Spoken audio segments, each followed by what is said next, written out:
दे जाएगा, कोई बात नहीं, चल जाएगा चल जाएगा। भाई तार जोड़ लो स्पीकर में, और जोर से बोलूं,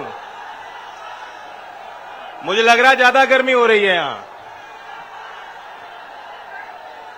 मंच पे विराजमान आदरणीय रामगोपाल जी, आदरणीय शिवपाल यादव जी, हमारे इस गठबंधन में शामिल सभी दलों के प्रमुख नेतागण, अभी इंतजार हो रहा है बंगाल से फाइटर दीदी का, ममता जी का, जिन्होंने नारा दिया मां माटी मानुष,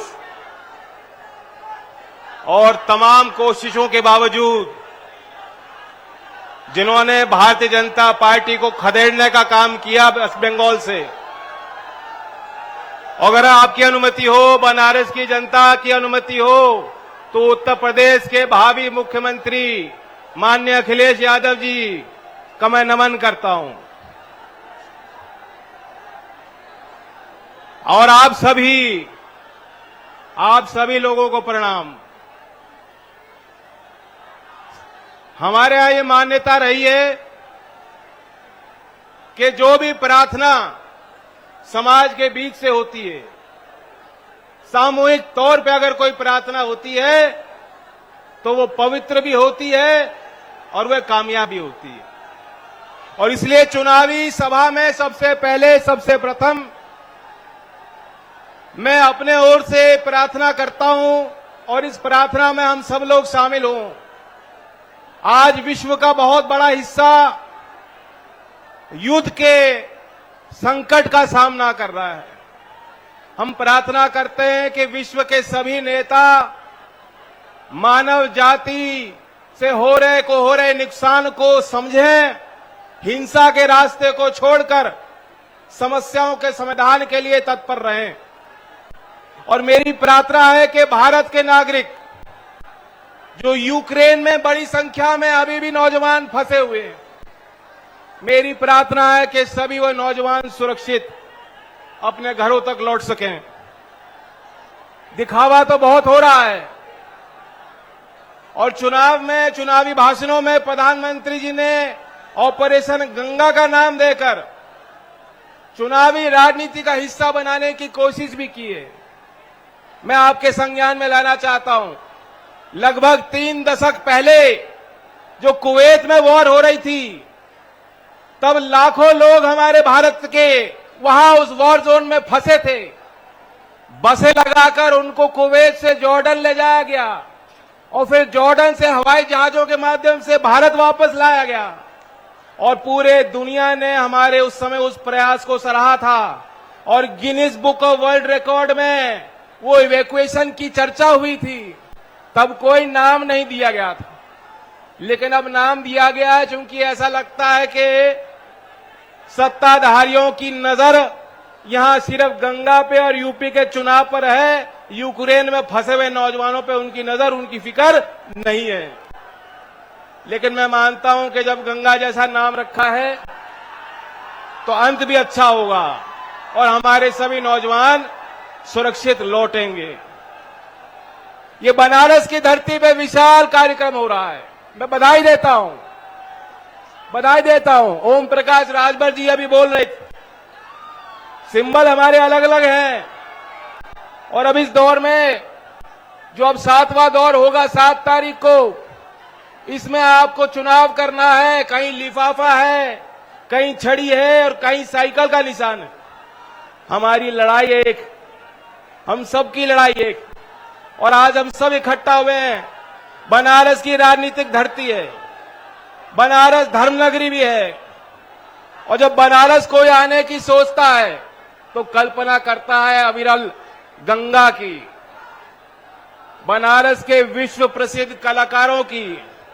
जब कोई बनारस आता है तो बिस्मिल्लाह खान की शहनाई की आवाज कानों में चलती है, रविशंकर जी के सितार, गिरजा जी का मधुर संगीत, पंडित विकास महाराज जी का सरोद, ये आज भी जो है हमारे कोई बनारस आता है तो कानों में चीज चलती है। तो हम सब के लिए बनारस की धरती पवित्र है, करिश्माई है, और मेरे लिए व्यक्तिगत तौर से, क्योंकि ये किसानों की धरती है, ये बनारस चौधरी चरण सिंह जी की कर्मभूमि रही है। और आज भी यहां गांव देहात में आप जाएंगे और देखेंगे कि हर घर में तस्वीर अगर एक सरदार पटेल जी की लग रही है तो चौधरी चरण सिंह जी की तस्वीर भी अभी तक आपने अपने घरों में लगा रखी है। तो इसलिए मेरे लिए परम सौभाग्य है कि बनारस की धरती पे आज आपके बीच आकर मैं संदेश दे पा रहा हूं। आपको फैसला लेना है, और चूंकि हम पश्चिम से चुनाव लड़कर आपके बीच में आ रहे हैं, आप मुझसे पूछ भी सकते हो कि चुनाव में काबा, पूछ सकते हो ना चुनाव में काबा। मैं बता दूं चुनाव में काबा, चुनाव में गठबंधन बा, और उत्तर प्रदेश में अखिलेश बा। और आज बनारस की धरती पे जब ममता दीदी आएंगी तो खेला भी होए बेना, ममता दीदी का खेला भी होए बेना।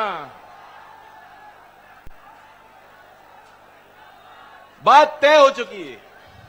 आज छठे चरण का मतदान हो रहा है और लोगों ने तय कर लिया, इस बार जो हम लोग मिलकर सरकार बनाएंगे उसकी दो प्राथमिकता होंगी।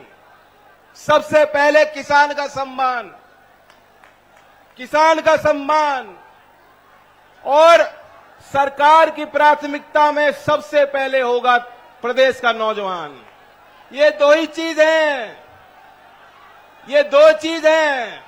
आपने 5 साल की बाबा की सरकार देखी, मोदी जी केंद्र में है, दावा करते हैं कि डबल इंजन की सरकार दी है। मैं पूछना चाहता हूं बनारस की धरती पे, क्या जो धान की पैदावार आप करते हो, क्या खरीद हो रही है? क्या एमएसपी भाव किसानों को मिल पा रहा है? क्या आपकी आय जो 2022 में दुगनी होने वाली थी, दुगनी हुई है? और इनके शासन में हम भूल नहीं सकते किस तरह से किसानों को कुचला गया। लखीमपुर के नरसिंहार को कोई नहीं भुला सकता। यहीं बनारस के लोग उस समय आगे आए थे। चंद्रशेखर आजाद पार्क में यहां के नागरिकों ने 700 किसान परिवारों के प्रति अपनी संवेदना व्यक्त की थी। और यहां विश्वविद्यालयों में छात्रों ने जब मौन जुलूस निकालने की कोशिश की तो लखनऊ से योगी जी ने आदेश दिया और यहां के पुलिस ने उन बच्चों पे मुकदमा दर्ज करने की उन्होंने हिम्मत करी। यानी जो किसान का साथ देगा, जो किसान की बात करेगा, 5 साल से सरकार ने उन पे लाठी चलाई है, उन्हें कुचलने का काम किया है, उनकी आवाज दबाने की कोशिश की। और जब जब नौजवान नौकरी मांगने गए, बताओ कितने साल से भर्ती नहीं हुई, भर्ती निकलती है नौकरी नहीं मिली। और सेना की भर्ती, नौजवानों कितने सालों से सेना की भर्ती नहीं हुई है, नहीं हुई है।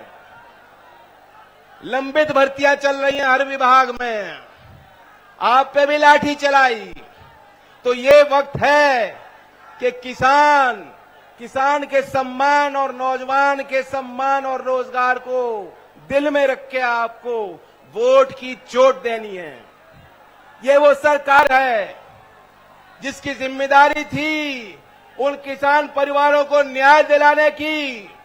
लेकिन आपने देखा कि लखीमपुर में किसानों को बेल नहीं मिली, लेकिन जो किसान के नजर में हत्यारे हैं, मंत्री के बेटे टेनी, आज वे बाहर घूम रहे हैं और उनके बेल का विरोध भी योगी जी नहीं कर पाए।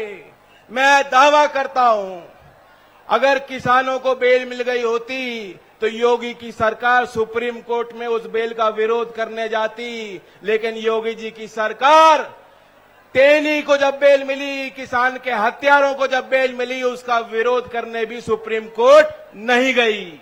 वहां के परिवारों ने खुद पैसा जमा करके, वकील खड़ा करके आज खुद वो लड़ाई लड़ रहे हैं मजबूरी में, क्योंकि उनकी कहीं कोई सुनवाई नहीं, सरकार उनकी कोई सुनती नहीं, मानती नहीं।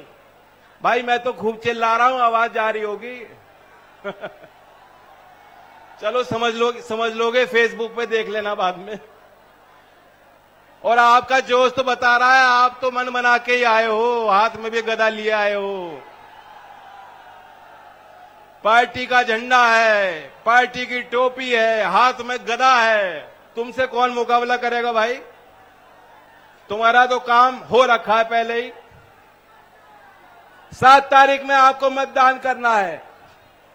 मुझे पसीना आ रहा है, बाबा जी ने गर्मी बहुत कर दी है।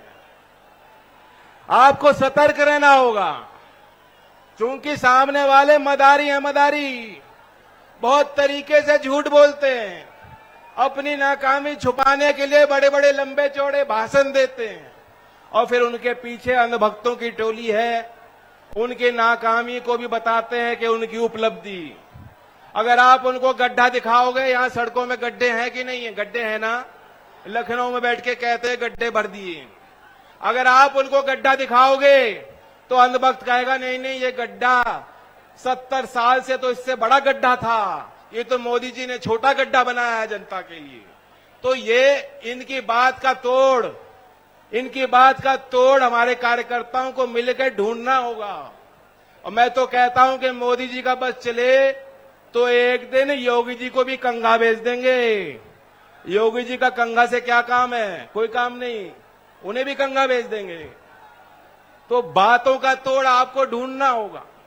और बाकी बाबा जी की मैं क्या कहूं, बाबा जी तो मोगैम्बो वाले डायलॉग देते हैं कि बहुत गर्मी हो रही है, गर्मी निकालनी है। यहां बनारस की प्रसिद्ध मिठाई है जो सर्दी में बनती है, मलोइया। क्या कहते हैं? मलोइया। वो सर्दी के 2-3 महीने में मिलती है और वो ओट्स से बनती है, दूध होता है उसमें, पोषण होता है। और जब वो खाते हैं सर्दी में तो बदन को गर्मी मिलती है। मैं बाबा जी को कहूंगा कि आप हमारी क्या गर्मी निकालोगे?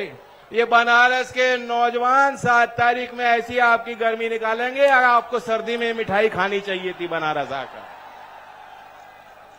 अगर आप सहमत हो तो 10 तारीख को नतीजा निकलेगा। गोरखपुर एक अच्छा सा कंबल बना के उनको दे दूं, एक अच्छा कंबल खरीदूं बाबा जी के लिए, उन्हें जरूरत पड़ सकती। ये तो मोगैम्बो वाला भाषण देते हैं। बाबाओं के नाम अलग अलग होते हैं। अब योगी जी को कोई योगी जी कहता है, कोई बाबा कहता है, कोई बुलडोजर बाबा कहता है। आज मैंने नया नाम दे दिया, बाबा